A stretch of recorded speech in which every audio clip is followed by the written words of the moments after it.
something like that. Sir, you used fear factor, which trumps respect. Sir, I want to clear the air before saying something. So so you were contemplating the respect in fear factor, sir. Is it correct? Or? Yes, exactly. Because I'm not contemplating. This is the psychological sketch of human beings. Because you know what? We respect people because sometimes the respect is somehow connected with the fear. You find that because if you're elder, if you know that there is a goo means, or you can think of a robber, a smuggler. You know him, and he's very much dangerous. And he expects it is to be happening at the public university because if they're a senior, I have to give salam to him. Because I don't want to give him salam actually. But not out of fear also, sir. Not out of fear, but sometimes you get afraid. Sure, it connects, but doesn't necessarily mean I have to fear in order to give salam. Exactly. You don't have to fear, but it comes in your mind. So this is what I want you to break. Break your fear and make sure that what you do, it comes, even if you hate me. Even if you hate me, it doesn't necessarily that you have to express your hatred towards me. But you know what? At least what we should do. If it's not love, then we can express the love, but we cannot express hatred directly to someone. But when we respect someone, it becomes very dangerous. I don't know why. It's a psychological feeling. All of us, even I have sometimes. So I'm not saying that I'm a superhuman being that it doesn't work with me. So sometimes I have the fear too. If someone comes with a gun and say that call me Borolai. It happens. It really happens. And it comes, right? It comes and you have to call me Borolai. And if you know the ragging policy, it happens in the even in some public university, even I think it happens in the public university. Or what is the private university? There's some ragging policy, right? And it's very dangerous. No one wants to dance wearing an underwear. But you have to do it, right? Why? Because they sit up with the guns or they will punish you, bully you. It's very, very, and if you find that even if you know that the murder that took place in Buet, right, abroad. Why it happened? Because they disobeyed to do the thing. So sometimes, but it's true, Tilak, that we shouldn't be feared. Right? If I have something I should express, you know what? This is the reason I cannot respect you. I have that. But I wish that people are that much expressive. And trust me, then I would have rectified myself as well. Because people don't come and criticize you directly. People criticize you on your back. Life would be really simple if people come to you, and people say that, you know what, this is the problem you have, and I think it disturbs me really, so I'm not going to talk with you. I wish people say it, but people will say you on your back. This guy is disgusting. But sir, do you really want to hear it? Do you really? Sometimes I do. I really want it.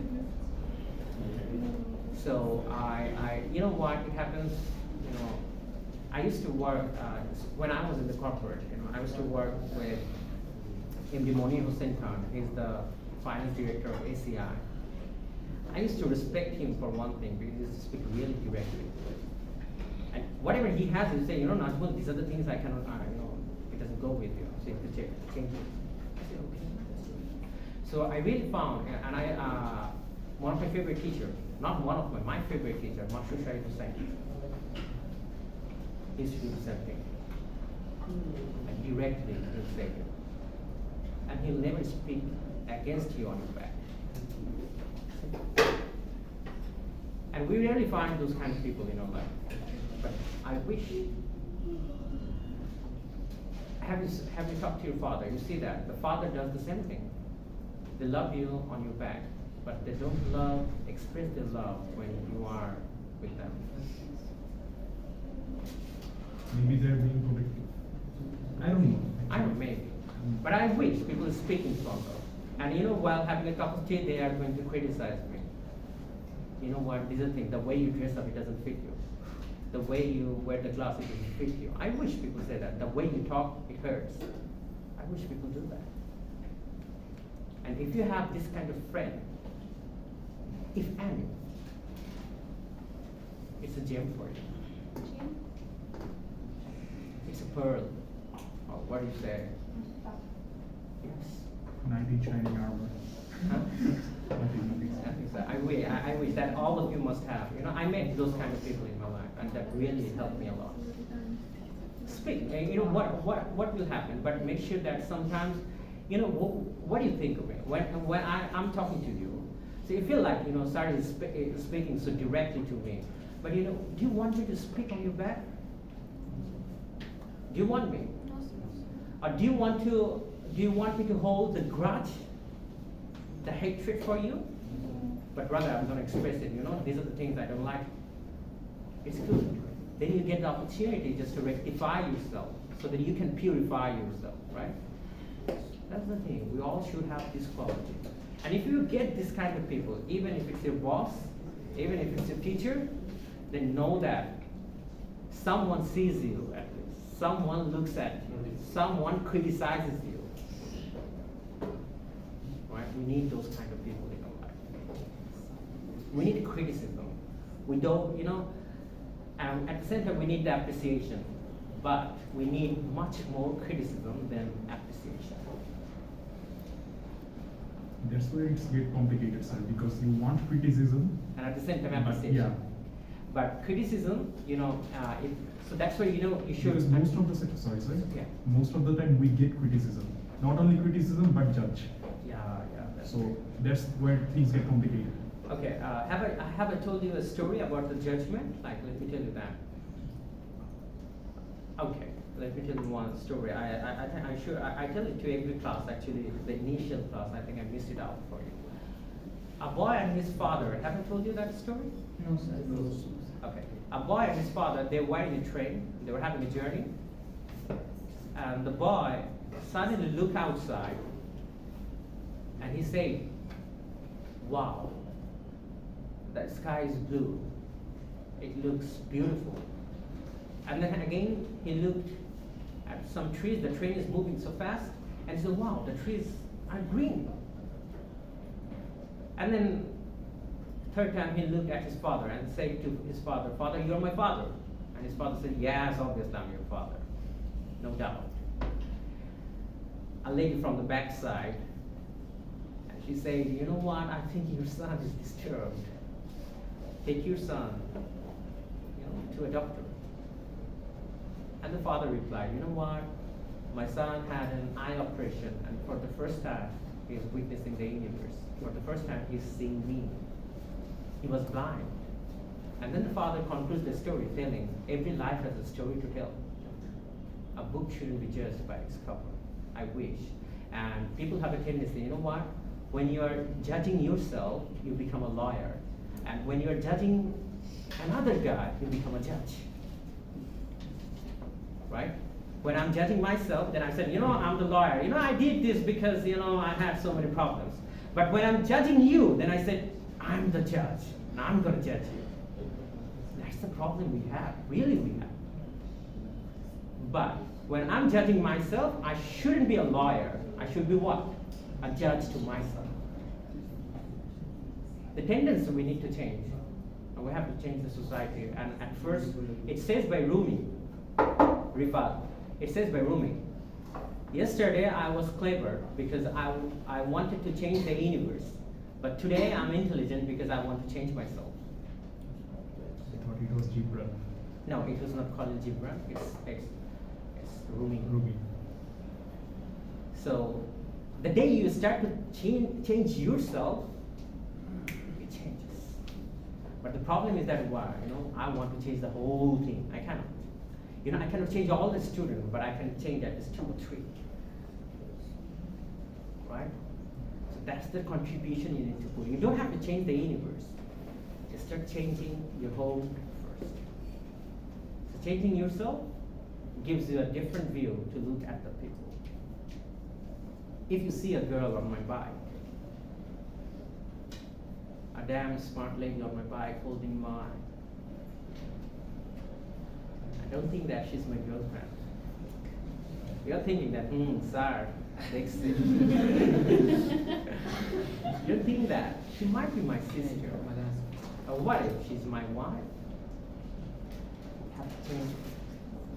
If you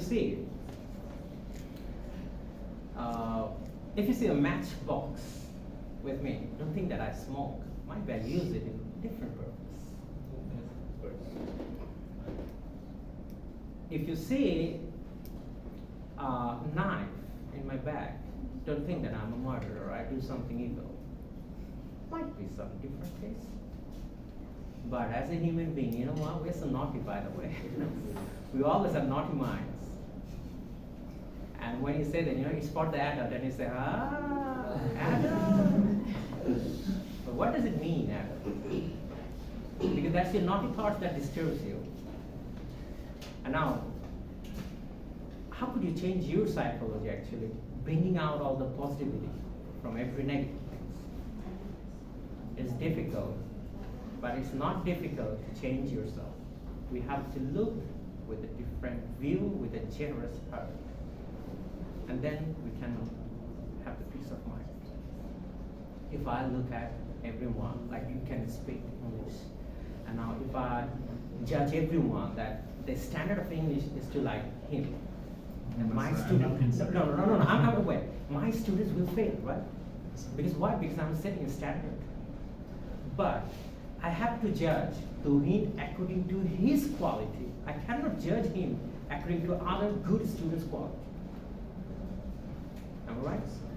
Because I have to understand. Because let me tell you another story. I have a lot of stories to tell, but I wish I could. It says that, one day a guy came with, it's called alcohol, the wine, and wrapping beautifully. And he came to whom? He came to Prophet. And he said, oh, the Prophet of Allah, this is for you. So this is not wine, sir. He gave it, and he said that, you know what, I gave it to you. And the Prophet of Allah, when he received the gift, because when you receive a gift, you cannot say, like, why did you bring it for me, right? I don't like it. Or you cannot say that, I don't drink that brand. So what he did actually is really interesting. He said that, very gently, he said that, don't you know that Allah has forbidden it? It's haram that we cannot drink alcohol. Don't you know that? So he took the gift back. Look, he didn't tell the guy that, it's punishable offense, I'm going to punish you. How dare you bring in wine to me, right? He didn't say that. Give, responsibility according to the knowledge the person has. If the person is capable of taking 10 kg load, you cannot give 20 kg load to him. So give, knowledge according thinking of the individual, that much he can take actually. You cannot give more to him. He doesn't even know that alcohol is haram. So how could you tell him that it's a punishable offense that you brought alcohol to the Prophet of Allah? Right? So this is the teachings we all should have. So when I'm judging you, I have to make sure that according to your level. I cannot judge you on the basis of my level. Then it will be a risk for me. Everywhere you go, you should maintain this. These are some hacks of life you should have. Any more questions? Thank you, Tito, for having the conversation. It gives pleasure to talk. Any more questions? And it's frustrating that there's no more question because it means that I'm done. It means that I made you understand. But is it true that you really understood what I said? Yes, sir. We got it. How come? Okay, thank you. Thank you so much. Switch off the recording.